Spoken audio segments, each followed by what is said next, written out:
Now let's try and do an exercise where we focus on listening. I think when we listen, the main thing is that we give space. And then I think after that, it's about showing the other person that you hear what they're saying and you understand them. Let's just try and have a conversation as a conversation sometimes look like. What did you do in the weekend?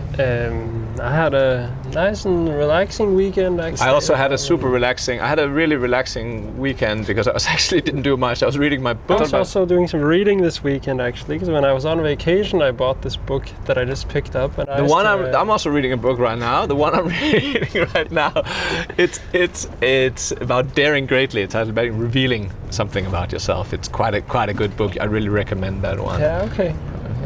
All right, we're just going to pause here. We're laughing, both of us, because it's a little bit funny. So if you just analyze what is going on in this dynamic. There's not a lot of space being given, for sure. Especially, this is quite normal that you're having a lot of parallel conversations going on at the same time. So what we want to try and do is have one conversation together. So in order to kind of circumvent this and get around this, we have an exercise that we do here, and we call it the pen exercise. You can only talk when you're holding the pen, so I'm not allowed to interrupt you. What do you do in the weekend, Sindre? I had quite a nice. And how about you? How was your weekend?